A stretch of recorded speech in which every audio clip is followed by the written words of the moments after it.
Welcome to this explainer. Today, we're diving straight into the deep end of Hindu mythology to explore a massive cosmic cycle of preservation, destruction, and rebirth. We are going to unpack the incredibly vivid stories of the 10 cosmic incarnations of Lord Vishnu.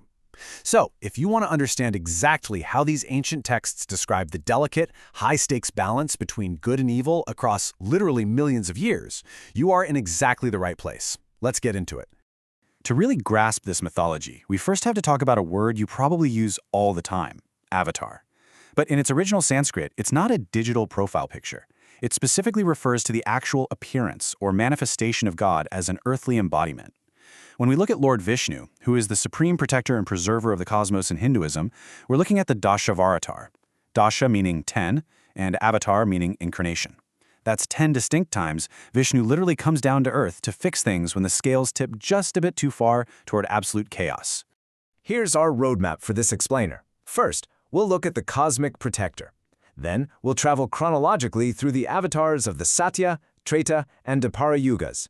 After that, we'll examine the final avatar, Kalki, and finish up by asking exactly why Vishnu incarnates in the first place. Section 1. The Cosmic Protector and Understanding the Yugas. Okay, to understand the avatars, you have to understand the Hindu concept of time. It's not a straight line at all. Think of it more like a massive, degrading cycle made up of 4 eras, called yugas. We kick off with the Satya Yuga, which is this pristine golden age of truth and righteousness. But then, morality starts to degrade. We slide into the Treta Yuga, then the Dwapara Yuga, and finally, the Kali Yuga, which happens to be the dark age we are currently living in right now. According to the source texts, this current age is predicted to end in roughly 432,000 years. As things decay across these millions of years, the world gets seriously threatened by wickedness. And that is exactly when Vishnu has to step in. Moving to Section 2. The Avatars of the Satya Yuga, the first era of truth. There is this brilliant metaphor from the Puranas that explains this cosmic decline perfectly. They compare dharma, or righteousness, to a cow. In the first golden age, the cow of dharma is standing strong on all 4 legs, and Vishnu takes 4 avatars. But in the next age, the cow loses a leg, so we get 3 avatars, then 2. And finally, in our current age, the poor cow is balancing on just one single leg of righteousness, and we only get 1 avatar. It's a great visual that perfectly tracks the decline of the universe and the shifting need for divine help. So, let's meet those first 4 avatars of the Golden Age. Number 1 is Matsya, the giant fish. In this incarnation, Lord Vishnu rescued the first man, Vivasvata Manu, along with 7 sages, from a devastating great flood that's described as a massive cyclone. Matsya acted kind of like a cosmic ark, bringing a sample of every single plant and animal species onto his boat to repopulate the renewed earth. Next up, number 2, Kurma, the tortoise. The mythology here is incredibly vivid. To extract the nectar of immortality from the cosmic Milky Sea, the gods and demons actually had to team up to churn it, but they needed a pivot for their giant churning stick. So Vishnu incarnated as Kurma to support an entire mountain on his shell to act as that pivot. He also cleverly made sure the demons didn't run off with the nectar once they finally extracted it. The third incarnation is Varaha, the boar. In this story, the earth is personified as the goddess Bhudevi. A demon named Hiranyaksha kidnapped the earth and actually hid her deep within the primordial waters. Vishnu descended as Varaha, fought and defeated the demon, and then literally lifted the entire earth out of the cosmic ocean using his massive tusks, putting Bhudevi right back where she belonged. And that brings us to our 4th avatar, Narasimha. This one brilliantly illustrates the sheer cleverness of Hindu mythology. A demon named Hiranyakashipu earned a massive cosmic boon that made him practically unkillable. Get this, he couldn't be killed by man or animal, indoors or outdoors, day or night, on Earth or in the stars, with a living or inanimate weapon. It's the ultimate cosmic loophole, right? Well, to exploit it, Vishnu became Narasimha, a terrifying half-man, half-lion hybrid, not man or animal.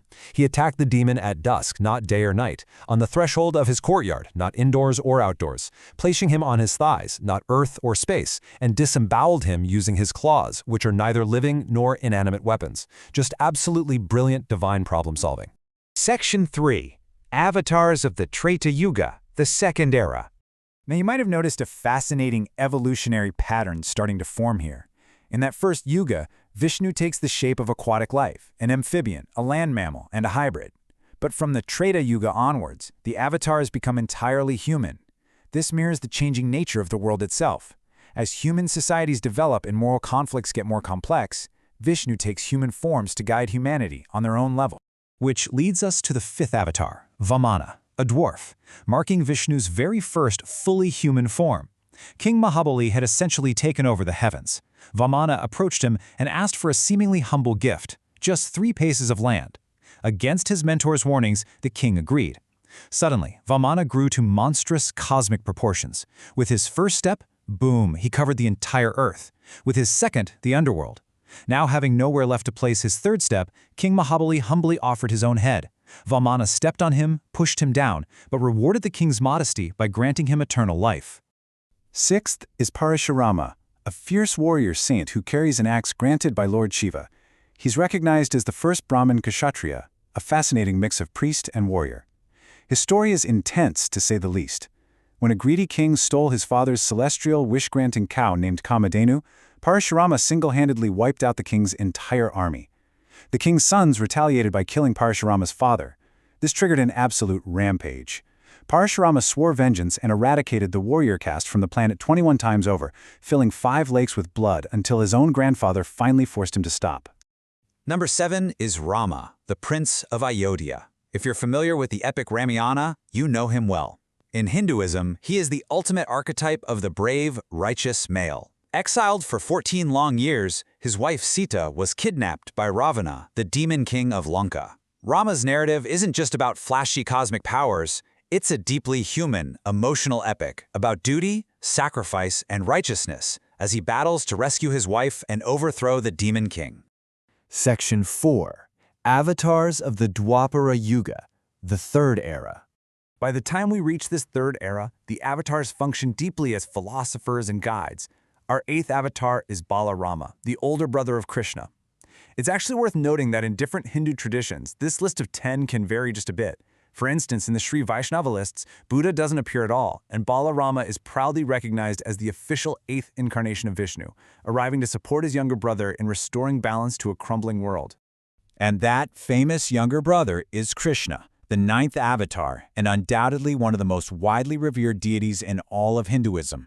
Born as the 9th child of Devaki and Vasudeva, Krishna's role was absolutely vital. He came to guide humanity through the dizzying complexities of a world rapidly spinning toward the Dark Age. He acts as the ultimate philosophical anchor, working to uphold Dharma right as the Dwapara Yuga draws to a chaotic close. Section 5. The final avatar, Kalki and the Kali Yuga. As we established earlier, we are currently living in the Kali Yuga, the darkest and most degraded age of the cycle. According to the Purana scriptures, when wickedness eventually reaches its absolute peak, Vishnu will return for his 10th and final incarnation as Kalki, literally translated as the destroyer of evil. The vision here is stark and apocalyptic. Kalki will arrive mounted on a white horse, brandishing a flaming sword. He'll eradicate the evil forces, announce the end of time, and effectively hit the cosmic reset button to usher in a brand new golden age. So, you're probably wondering, when is this scheduled to happen? Well, the texts don't leave it vague. They are highly specific. According to the sources, we have exactly 432,000 years remaining in this Kali Yuga before Kalki arrives to reboot the universe. Section 6. Why Vishnu incarnates? What are the cosmic motivations behind all this? Why take earthly form again and again? The texts provide 4 overarching reasons. The first is universal, to protect dharma or righteousness whenever there's a crisis and the scales are unbalanced. The third and fourth are structural. He needs to eliminate malevolent asuras, or demons, to help the gods keep heaven safe. And he needs to protect the earth, because the earth is believed to be the goddess Lakshmi, his divine consort in human form. But it's that second reason that is so uniquely fascinating. It's a curse. Wait, the supreme god got cursed? Yep. When Vishnu used a weapon to break a magical barrier protecting some demons, he accidentally killed the wife of sage Brigu. The sage was so furious he cursed Vishnu, condemning him to take multiple earthly avatars and endure the immense suffering and captivity of human life. It goes to show that in this mythology, even the gods are bound by the consequences of their actions. This massive million-year journey from a giant fish saving a boat all the way to a warrior on a white horse holding a flaming sword shows us a universe in constant, vibrant motion. It's always degrading, always resetting, and always being watched over. It really puts into perspective how tiny our human lifespan is within this grand cosmic cycle, doesn't it?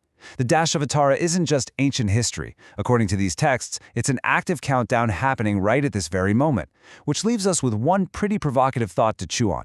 Considering the hundreds of thousands of years still left in this dark age of decline, are we prepared for the end of the Kali Yuga and the ultimate reset of time? Thank you so much for joining me on this explainer. Keep learning and always keep looking at the bigger picture.